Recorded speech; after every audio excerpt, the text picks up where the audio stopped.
Gujarat government જોબના YouTube platform પર આપ સૌ કોઈ મિત્રનું ઘણા લાંબા સમય પછી દિલથી ફરી આપણા પ્લેટફોર્મ પર હાર્દિક સ્વાગત કરું છું।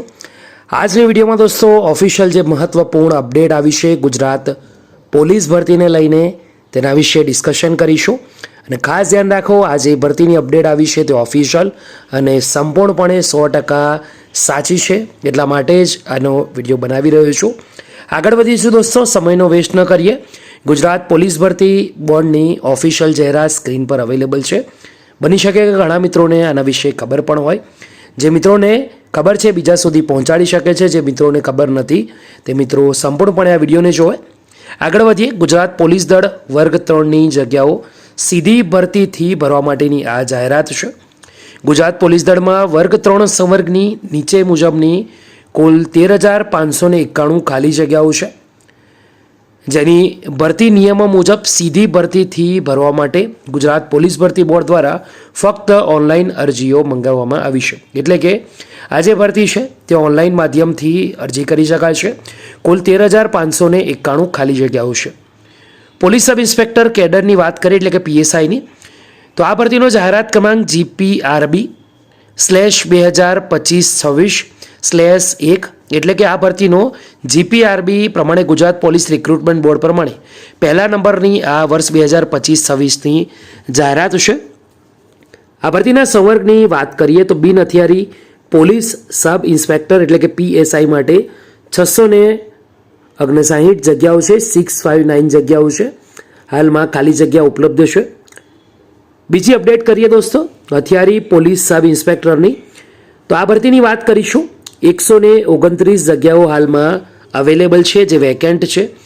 એના પછી દોસ્તો વાત કરીએ જેલર ગ્રુપ 2ની જે પોલીસ સબ ઇન્સ્પેક્ટર કેડર અંતર્ગત આવે છે, તેમાં હાલમાં 70 જગ્યાઓ અલગ અલગ અવેલેબલ છે। તો દરેક સંવર્ગની અંદર કેટલી જગ્યાઓ હાલ વેકેન્ટ છે એની માહિતી આપણે પ્રોવાઈડ કરી છે। કુલ 858 જગ્યાઓ ઉપર પોલીસ સબ ઇન્સ્પેક્ટર કેડરના અંદર અલગ અલગ સંવર્ગમાં વેકેન્સીઓ અવેલેબલ છે।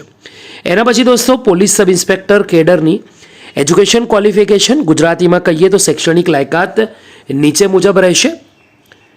પોસેસ bachelor degree obtained from any of universities established or incorporated by under the central or state act in India or any other education institution recognized as such as or declared to be deemed as a university under section 3 of the University Grant Commission Act 1956 or possess an equivalent qualification recognized by the government।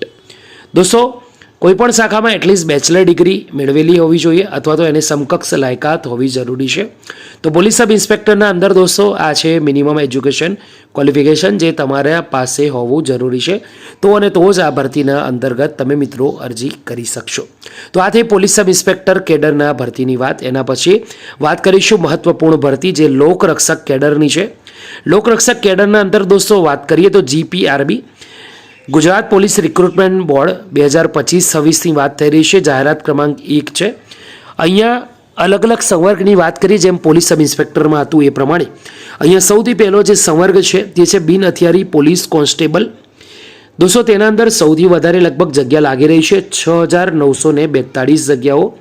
બિન હથિયારી police કોન્સ્ટેબલની અંદર લોકરક્ષક કેડરમાં total 6,942 જગ્યાઓ છે, જે દરેક મિત્રોએ ખાસ ધ્યાન રાખવાનું છે। એના પછી દોસ્તો આગળ વાત કરીશું હથિયારી પોલીસ કોન્સ્ટેબલની।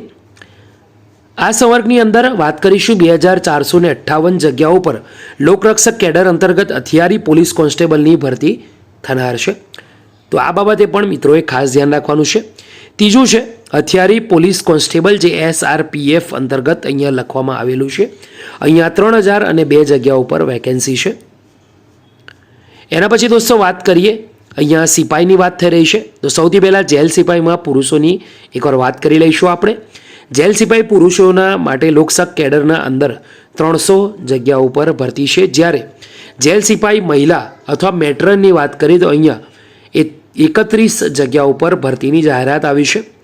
તો લોકરક્ષક કેડરની અંદર જાહેરાત ક્રમાંક 1 વર્ષ 2025-26 અને GPRB Gujarat police recruitment board અંતર્ગત લોકરક્ષક કેડરમાં ટોટલ 12,733 જગ્યાઓ પર ભરતી થનાર છે। તો આ બાબત તમામ મિત્રોએ ખાસ ધ્યાન રાખવાનું છે. એના પછી દોસ્તો લોકરક્ષક કેડર છે તેમાં એજ્યુકેશન ક્વોલિફિકેશન કઈ રીતનું રહેશે, મિનિમમ એજ્યુકેશન કેટલું રહેશે એના તરફ આપણે આગળ વાત કરીએ. અહીંયા લખેલું છે have pass higher education higher secondary school certificate examination from the secondary and higher secondary education board or possess an equivalent qualification recognized as such by the government. કહેવા માંગે છે ઓછામાં ઓછું ધોરણ 12 પાસ હાયર સેકન્ડરી પાસ કરેલું હોવું જોઈએ અને સર્ટિફિકેટ હોવું જોઈએ, અથવા તો તેને સમકક્ષ જો તમારા પાસે કોઈ ગવર્મેન્ટ અંતર્ગત લાયકાત હોય તો એ પણ દોસ્તો તમે આ ભરતી અંતર્ગત લોકરક્ષક કેડરની અંદર જે મિત્રો અરજી કરવા માંગે છે તે મિત્રો આ સર્ટિફિકેટ બતાવી શકે છે.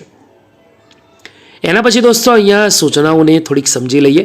તો ઉપર જણાવેલ તમામ સંવર્ગની ખાલી જગ્યાઓની ભરતી અંગેની વિગત તમે મિત્રો ઓજસની જે ઓફિશિયલ વેબસાઇટ છે નામ લઈને સમજાવી દઈએ તો ojas.gujarat.gov.in આ વેબસાઇટ છે તેના પર જઈને તમે માહિતી મેળવી શકો છો. આ ઓફિશિયલ વેબસાઇટ છે, અથવા તો બીજી જે વેબસાઇટ છે જેનું નામ છે gprb.gujarat.gov.in. એક ઓજસ અને જીપીઆરબી આ બે અલગ અલગ તમને વેબસાઇટ છે તેના પર જઈને તમે માહિતી મેળવી શકો છો. એમાં જીપીઆરબી એ સ્પેશિયલી ગુજરાત પોલીસ રિક્રુટમેન્ટ એટલે કે પોલીસ ભરતી માટેની અલગથી એક ડેડિકેટેડ અહીંયા વેબસાઇટ બનાવવામાં આવી છે. તો ઉપર મૂકવામાં આવનાર સૂચનાઓની ડિટેલમાં સમજવું હોય તો તેમને આ વેબસાઇટ તમે સમજી જશો તો પણ સારું રહેશે. અને અહીંયા મહિલા અને પુરુષોની અંદર કેટેગરી વાઇઝ એટલે કે એસસીબીસી, એસસી, એસટી, ઓપન, આ ઉપરાંત અન્ય કેટેગરીના અંદર જે વેકેન્સીઓ છે ત્યાં જઈને તમે સમજી શકો છો. આ ઉપરાંત જે અપંગ ઉમેદવારો છે એમની પણ માહિતી, એક્સ સર્વિસમેનની માહિતી એ પણ તમે ત્યાંથી મેળવી શકો છો. આગળ વાત કરીશું દોસ્તો આ ભરતીના અંદર ચોથો point police sub inspector cadre અને લોકરક્ષક કેડરની ભરતી અંગે વિગતવાર તમામ સૂચનાઓ જાહેરાત તમને ઓજસની વેબસાઇટના ઉપર 3 ડિસેમ્બરના રોજ અપલોડ કરવામાં આવનાર છે. આ તમામ સૂચનાઓ જાહેરાત છે કાળજીપૂર્વક વાંચી નિયમોની પ્રવર્તમાન જોગવાઈઓ મુજબ લાયકાત પરિપૂર્ણ કરતા અને ઈચ્છા ધરાવતા ઉમેદવારો ઓજસની વેબસાઇટ પર જઈને ઓનલાઈન માધ્યમથી અરજી કરી શકે છે. એમ તો દોસ્તો આ ભરતીની જાહેરાત લગભગ 15 દિવસ પહેલાં થઈ ગઈ હતી. તો હજી જે મિત્રોએ આ ભરતીના અંદર ફોર્મ ભર્યા નથી અથવા જે મિત્રોને આ માહિતી વિશે ખબર નથી અને હવે ખબર પડી ગઈ છે તો રિક્વેસ્ટ કરું છું જરૂરથી અરજી કરે. પોલીસ સબ ઇન્સ્પેક્ટર કેડર અને એલઆરડીનું જે કેડર છે 3 ડિસેમ્બરથી લઈને તમે 23 ડિસેમ્બર તો હજી વાર છે દોસ્તો, ત્યાં સુધી તમે અરજી ઓજસની વેબસાઇટ પર જઈને કરી શકો છો. અરજી તમારી સ્વીકારવામાં આવશે. ઉમેદવારો ઓનલાઈન અરજી કર્યા પછી કન્ફર્મ કરીને તેની પ્રિન્ટ કાઢી પોતાની પાસે રાખવાની રહેશે અને જ્યારે ભરતી બોર્ડ દ્વારા માંગવામાં આવે ત્યારે તે રજૂ કરવાની છે. કોઈપણ ઉમેદવાર કોઈપણ સંજોગોમાં ટપાલ, ઈમેલ કે રૂબરૂમાં અરજીપત્રક મોકલવામાં રહેશે નહીં, તેમજ આવા અરજીપત્રકો સ્વીકારવામાં આવશે પણ નહીં. આ જાહેરાત તથા ભરતી પ્રક્રિયામાં કોઈપણ કારણસર ફેરફાર કરવાની કે રદ કરવાની આવશ્યકતા જો ઊભી થશે તો તેમ કરવાનો ભરતી બોર્ડ સરકારશ્રીને સંપૂર્ણ હક અધિકાર રહેશે. ભરતી બોર્ડ આ માટે કારણ આપવા બંધાયેલ નથી. ઉપરોક્ત ભરતીને લગતી વખતની સૂચનાઓ ગુજરાત પોલીસ ભરતી બોર્ડની વેબસાઇટ છે gprb.gujarat.gov.in એના ઉપરથી તમારે જોઈ લેવાની રહેશે. તો આ ભરતીની મહત્વપૂર્ણ અપડેટ 29 નવેમ્બરના રોજ આ અપડેટ આવી હતી દોસ્તો. હજી પણ 2 થી 3 દિવસ અવેલેબલ છે. તમામ મિત્રોને રિક્વેસ્ટ કરીશ કે અરજી જરૂરથી કરે, બીજા સુધી જરૂરથી શેર કરે. આ વિડીયોને આજે ફિનિશ કરીએ છીએ. ફરીથી મળીશું એક નવી અપડેટ સાથે. ત્યાં સુધી ગુડ બાય, ટેક કેર.